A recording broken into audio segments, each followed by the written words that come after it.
हम लोग सूरदास के पद स्टार्ट कर चुके थे। सूरदास के जो लेखक परिचय कर दिए हैं, उसके साथ साथ हम लोग एक्सप्लेनेशन भी कर दिए हैं पद का। और आज हम लोग देखने वाले हैं सब्जेक्टिव क्वेश्चन। ठीक है, आज हम लोग सब्जेक्टिव क्वेश्चन देखने वाले हैं लेसन 2 का, यानी काव्यखंड हम लोगों का है। काव्यखंड में कौन सा चैप्टर है बाबू? पद है। पद के जो लेखक हैं वो कौन है बाबूआ? तो सूरदास जी हैं। ठीक है, सूरदास जी हैं। बहुत बेहतर तरीका से देखिएगा, बहुत ही मेहनत करके है जो आप लोगों के लिए पीडीएफ बनाया गया। अगर आप लोग पीडीएफ चाहते हैं तो कमेंट में लिखिए, पीडीएफ आप लोगों को प्रोवाइड कर दिया जाएगा, या हमारे टेलीग्राम चैनल से जुड़ सकते हैं। इनका जो टेलीग्राम चैनल का जो लिंक है वो डिस्क्रिप्शन में दे दिया जाएगा। बहुत ही मस्त पीडीएफ बनाया गया है। देखिए एकदम जैसे लग रहा है कि एकदम प्रोफेशनल की तरह जो मेन चीज़ है वो मेंशन कर दिया गया है। ठीक है, तो आप लोग बहुत बढ़िया से देखिएगा। अगर मेहनत तुम लोगों को अच्छा लगता है, साकार लगता है, तो हमारे चैनल को कुछ कीजिएगा, सब्सक्राइब कीजिएगा और अपने दोस्तों के पास ज़रूर फैलाइएगा। ठीक है, तो चलते हैं, स्टार्ट करते हैं बिना किसी टाइम गवाए। कहता है कि प्रथम पद में किस रूप का व्यंजना हुआ है। मतलब कि जो कवि का जो प्रथम पद था, यानी काव्यखंड 2 भागों में था, एक भाग 1 था, एक भाग 2 था। तो कहता है कि जो प्रथम पद में हम लोग पढ़े थे उसमें किस रूप का व्यंजना था, है ना। तो अगर आप लोग नहीं देखें तो आप जा करके वीडियो को देख सकते हैं। तो कहते हैं कोची कि प्रथम पद में किस रूप का व्यंजना हुआ। तो कहते हैं कि प्रथम पद में वात्सल रस की व्यंजना हुआ। जो प्रथम पद हम लोग पढ़ रहे थे बाबू, उसमें वात्सल रस की व्यंजना हुआ था। इसमें है जो इसमें बालक श्री कृष्ण, यानी जो बालक कृष्ण को दुलार भरे कोमल मधुर स्वर आवाज में, यानी भोर होने की कौची कही गई है, बातें कहते हुए जगाया जा रहा है। यानी जो पहला चैप्टर है उसमें क्या होता है कि जो प्रथम पद में तो वात्सल रस की व्यंजना हुआ, इतना ही मिल गया क्वेश्चन। उसके बाद कहता है इसमें बालक श्री कृष्ण को दुलार भरे आवाजों में, है ना, दुलार भरे कोमल मधुर स्वरों में भोर होने की बात कही जा रही है। यानी कृष्ण जी को भोर होने की बात कहकर जगाया जा रहा है। ठीक है, दूसरा क्वेश्चन को छोटे कहता है कि अगर आप लोग इसको स्क्रीनशॉट भी करना चाहते हैं तो आप लोग वीडियो को पॉज करके कर सकते हैं। कहता है गाय किस ओर दौड़ पड़ी। जो गाय थी वो किस ओर दौड़ पड़ती है। तो कहते हैं कि भोर हो गई है, दुलार भरे कोमल मधुर स्वरों में सोए हुए बालक कृष्ण को भोर होने के संकेत देते हुए जगाया जा रहा। मतलब है कि कहते हैं कि भोर हो गया है। आखिर गाय क्यों दौड़ा, किसकी ओर दौड़ा, इसके पहले कुछ हुआ था। तो कहता है कि भोर हो गई है, दुलार भरे कोमल मधुर आवाज़ों में सोए हुए बालक श्री कृष्ण को अति भोर होने की कोची दिया जा रहा है, संकेत देते हुए जगाया जा रहा है। ठीक है, उसके साथ साथ कहते हैं कि प्रथम पद में भोर होने के संकेत दिए गए हैं, कमल के फूल खिल उठे हैं। यानी जो प्रथम पद में जो भोर होने का संकेत क्या क्या था उसी के बारे में बताते हैं कि कमल का फूल खिल चुके हैं, प्रशिक्षण शोर मचा रहा है। यानी प्रशिक्षण करने का मतलब कि जो चिड़िया मुर्गा है जो शोर मचा रहा है। और गाय कुछ कहते हैं कि गाय सुबह होते ही रंभाती हुई, गायें सुबह होते ही रंभाती हुई अपने बाड़े की ओर कुछ दौड़ पड़े, है ना, बाड़े की ओर क्या करें, दौड़ पड़े। तो इतना भी लिख सकता था, लेकिन इतनी सुख में आंसर देना तुम लोगों को 12th के लिए नाइंसाफी होगा। ठीक है, तो ये है कि गाय किस ओर दौड़ पड़ी, तो गाय बाड़े की ओर दौड़ पड़ी। अगला क्वेश्चन जो है बाबू, क्वेश्चन नंबर 3 कहते हैं कि प्रथम पद का भावार्थ अपने शब्दों में लिखे। प्रथम पद का भावार्थ जो है, यानी प्रथम पद में क्या कहते हैं। देखो, एक होता है शब्दार्थ, ध्यान से सुनना। ठीक है, एक क्या होता है बाबू, शब्दार्थ होता है। ठीक है, एक शब्दार्थ होता है और दूसरा क्या होता है छोटे, एक होता है भावार्थ। भावार्थ और शब्दार्थ में क्या अंतर है, भावार्थ। ठीक है, एक भावार्थ होता है और दूसरा क्या होता है, शब्दार्थ होता है। तो देखो, एक पेंसिल चेंज करते हैं ताकि ज़्यादा अच्छा पता चल सके। तो शब्दार्थ का मतलब होता है बाबुआ, शब्दार्थ मतलब कि शब्द में क्या क्या लिखा गया। तो जैसे हम लोग मान लेते हैं कि एक लिखा गया है, जैसे देखो इसको हम एक उदाहरण समझाते हैं। जैसे इसकी देखिए, ये क्या है कि भोजन करी नंद अचमन लीन्हो मांगत सूरज उठनिया। मतलब है कि भोजन करी अचमन लीन हुई थी, इस शब्दार्थ हुआ जो शब्द में लिखा गया। लेकिन इसका भाव क्या निकलता है, भाव मतलब कि इसका अर्थ क्या निकलता है। तो ये होता है, यानी जो शब्द लिखा जाता है उसको भावार्थ कहते हैं, लेकिन जो निकलता है उसको कुछ कहते हैं बाबा, तो उसको कहते हैं हम लोग शब्दार्थ यानी भावार्थ। तो भावार्थ और शब्दार्थ समझिए। यानी कहने का मतलब एक ऐसा समझो कि जैसे कहने का मतलब कि अगर दो दोस्त में लड़ाई हुआ, ठीक है, जब दो दोस्त में लड़ाई होता है तो एक दोस्त है ना जो परजो मार के ना कहता है कि चल चुप रहा तू जानत नहीं कि कितना तू अथी कर, मतलब तीसरा दोस्त पर ऐसे बोलता है कि देख ले तो कितना पढ़ ले में, लेकिन वो अप्रत्यक्ष रूप से किसी दूसरे को बोलता है, तो वो अप्रत्यक्ष रूप से जो किसी दूसरे को बोला तो वो हो गया कोची भावार्थ, लेकिन शब्दार्थ जो किसी सामने वाला को बोला कि चल चुप रहा, तो ये हो गया कोची सामने वाला को बोला गया। ठीक है, पढ़ें, अगर आप कविता नहीं पढ़ें तो हमारे चैनल पर जाकर के पढ़ सकते हैं। ठीक है, ऑलरेडी इससे पहले हम लोग पहला चैप्टर खत्म कर चुके हैं। अगर वीडियो अच्छा लगता है तो लाइक कीजिएगा। ठीक है, आगे कहते हैं, तो कहते हैं आंसर कि प्रथम पद का भाव बड़ा ही मनमोहक है, यानी प्रथम पद का भावार्थ जो है बहुत ही बड़ा क्या है, मनमोहक है। इस पद में दुलार भरे स्वर में सोए हुए कृष्ण को भोर होने के संकेत देते हुए जगाया जा रहा, मतलब कि प्रथम पद में जो क्या हो रहा था बाबू, उसका बड़ा ही मनमोहक था। मनमोहक किस लिए हो रहा था, क्योंकि जो कृष्ण थे वो दुलार भरे आवाज़ों में, यानी दुलार भरे आवाज़ों में सोए हुए कृष्ण को क्यों चो रहा था, कृष्ण को भोर होने की संकेत देते हुए जगाया जा रहा था। संकेत देते हुए क्या किया जा रहा था, जगाया जा रहा था। उनको भोर होने के बहुत सारे संकेत दिया जा रहा है, यानी जब वो सोए हुए थे तो उनको बहुत सारे संकेत दिया जा रहा था। जैसे कह सकते हैं कि कमल के फूल खिल गए हैं, मुर्गा बोलने लगे हैं, पक्षियाँ चहचहाने लगे हैं, गाय रंभाने लगी है, चंद्रमा मलिन होना, रवि को प्रकाशित होना आदि बातें कहकर उनको क्या किया जा रहा है, जगाया जा रहा है। जैसे अब संक्षेप में बताता है, जो प्रथम पद था उसमें कृष्ण है जो सोए हुए रहते हैं।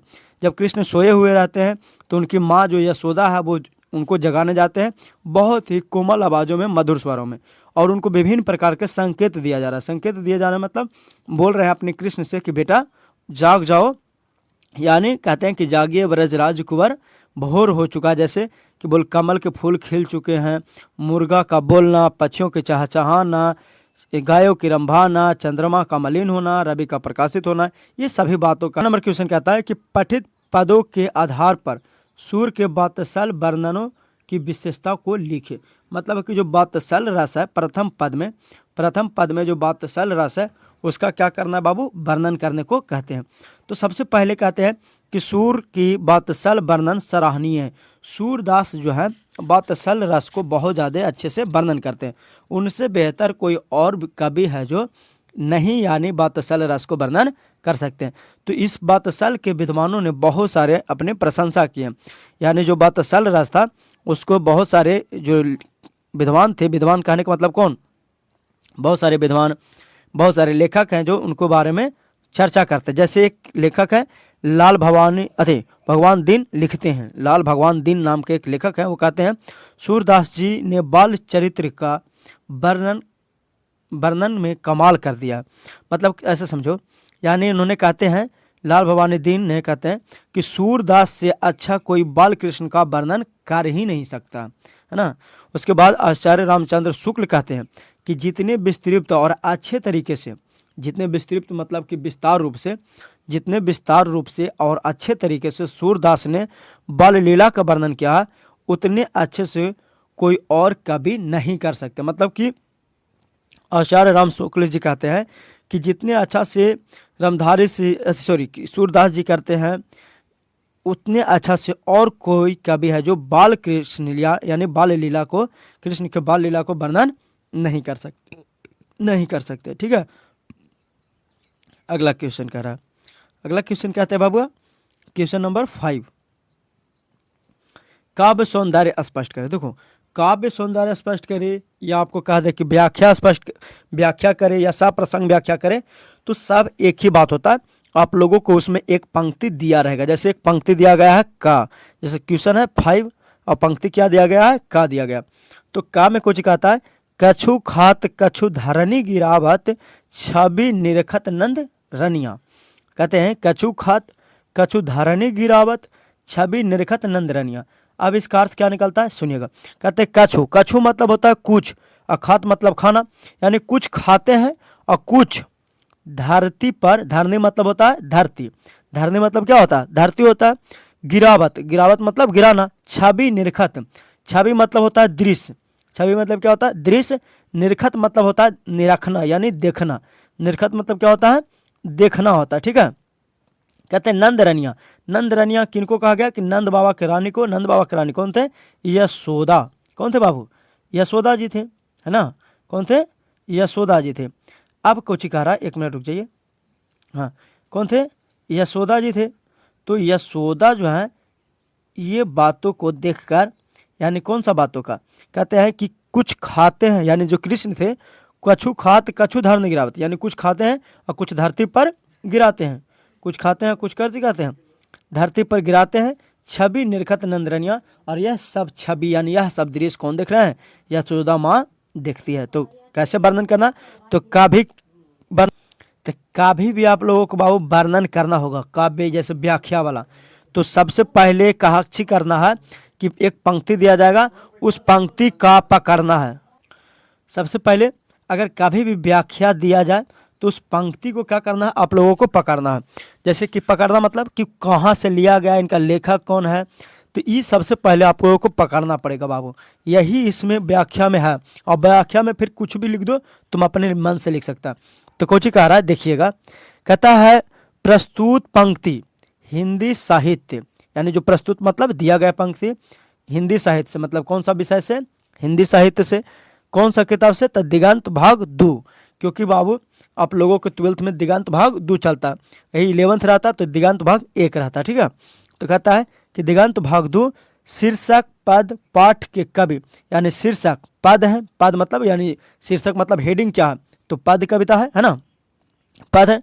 पाठ के कवि कौन है? तो यहाँ लिखना है कि पद पाठ के कवि सूरदास जी इस पंक्ति के माध्यम से बताते हैं कि, किस पंक्ति के माध्यम से? इस पंक्ति के माध्यम से, है ना। किस पंक्ति के माध्यम से?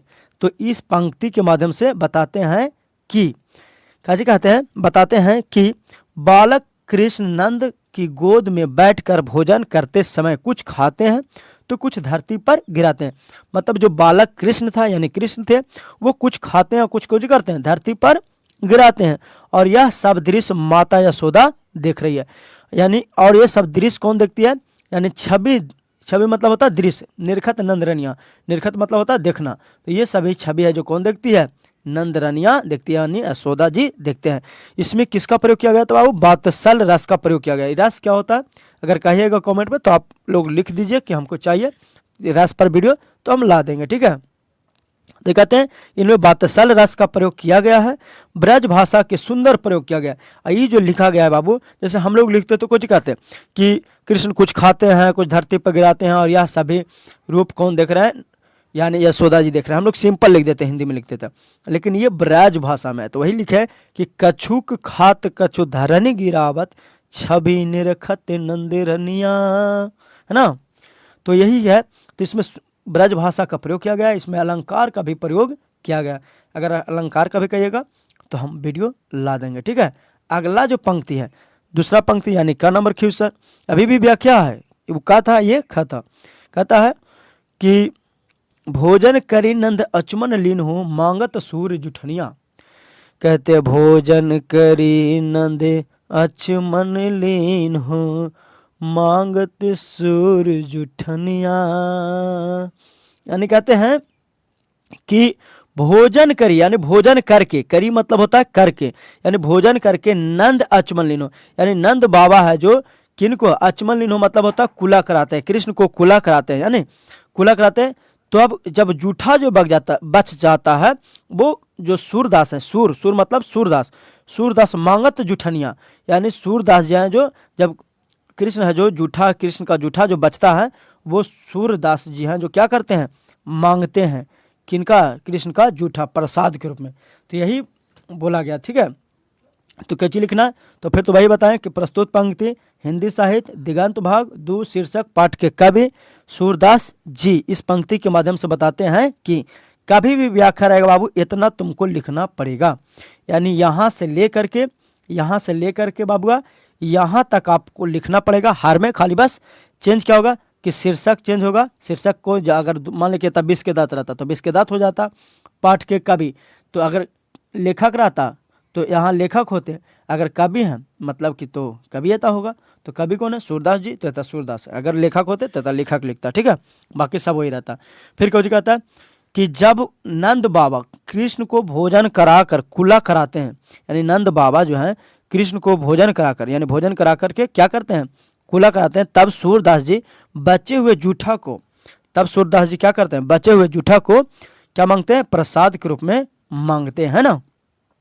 अगला क्वेश्चन कहता है बाबा कि आपुन खात नंद मुख नावत, यानी कृष्ण कहते, यानी अगला पंक्ति जो है सूरदास जी कहते हैं आपुन खाक नंद मुख नावत सो छवि कहत ना बनिया। कहते हैं आपुन खात यानी अपने खाते हैं, आपुन खाक मतलब होता है अपने खाते हैं, नंद मुख नावत क्या करते हैं, नंद मुख नावत, और कुछ नंद बाबा के मुख में नाते हैं, यानी कृष्ण जो है अपने तो कुछ खाते हैं और नंद बाबा के मुख में नाते हैं। सो छवि कहत न बनिया, जो छवि यानी जो दृश्य देखकर कहते नहीं बनता है, यानी शब्दों में वर्णन नहीं किया जा सकता है, तो यही कहते हैं। तो फिर कैसे लिखना, तो वही हल करना है जो हल पीछे किया था, मानो वही कांड जो रात को किया था ना। कहते हैं प्रस्तुत पंक्ति हिंदी साहित्य दिगंत भाग 2 शीर्षक पद पाठ के कवि सूरदास जी इस पंक्ति के माध्यम से बताते हैं कि इस पदांश में बालक कृष्ण को बाल व्यवहार का वर्णन है, यानी अब बाल व्यवहार मतलब कि बच्चा का वर्णन है। होता है ना, बच्चा जब छोटे छोटे बच्चे खाते हैं तो कुछ अपने मुख में डालते हैं, कुछ धरती पर भी गिरा देते हैं, कुछ मुंह में लगा लेते हैं, तो कुछ नंद बाबा के अपने जो गार्जियन होते हैं उनको खिलाते हैं, जो खिला रहे हैं उनको, है ना। तो वही कहता है कि इसमें कृष्ण के बाल लीला के वर्णन किया गया है। कृष्ण स्वयं कुछ खाते हैं, मतलब कृष्ण आपन मतलब अपने नहीं, यानी कृष्ण स्वयं कुछ खाते हैं तथा कुछ नंद बाबा के मुख में डालते हैं। कुछ क्या करते हैं, नंद बाबा के मुख में डालते हैं। कहते हैं कि इस शोभा का वर्णन नहीं किया जा सकता, और इस जब जो शोभा है इस शोभा का वर्णन शब्दों में नहीं किया जा सकता है। ठीक है, लास्ट क्वेश्चन है बाबुआ, अगर वीडियो अच्छा लग रहा है तो लाइक कीजिएगा, हमारे चैनल को सब्सक्राइब कीजिएगा, है ना। तो कहते हैं कृष्ण खाते समय क्या क्या करते हैं, मतलब जब कृष्ण खाना खा रहे थे तो उस समय क्या क्या कर रहे थे। तो देखिए कहता है कि कृष्ण खाते समय कुछ भोजन खाते हैं और कुछ जमीन पर गिराते हैं, मतलब कि कृष्ण जो है कुछ तो खाते हैं और कुछ कहाँ गिराते हैं, जमीन पर गिराते हैं। वे अपने हाथ में दही की पात्र लेना चाहते हैं, जो दही का जो मटका होता है ना, मटका उसको पात्र कहते हैं। ठीक है, तो कहते हैं कि वो अपने हाथ में दही की पात्र लेना चाहते हैं, वही मुख पर माखन मिश्री दही लगा लेते हैं। जब छोटा बच्चा को खाते देखा होगा तो पूरे मुख पर क्या कर लेते हैं, पूरे मुंह में है जो भोजन लगा लेते हैं। जो कटोरा है वो अपने हाथ में लेना चाहते हैं। किसी को जैसे माँ अगर खाना खिला रहा है तो वो कटोरा को छीनता है ना, तो वो मुख में लगा लेते हैं, कुछ धरती पर गिरा देते हैं, कुछ करते हैं। तो वही कहता है कि लगा लेते हैं, कुछ सब कुछ अपने हाथों में लेना चाहते हैं, यानी जो बच्चे हैं यानी जो कृष्ण हैं वो सब कुछ करना चाहते हैं, अपने हाथों में लेना चाहते हैं। तो ये था बाबू 6 क्वेश्चन आप लोगों को करा दिया गया। अगले जो वीडियो में आएगा वो ऑब्जेक्टिव की क्वेश्चन रहेगा। तो thank you for watching this video, फिर मिलते हैं अगले एपिसोड में। Ta-ta bye bye good.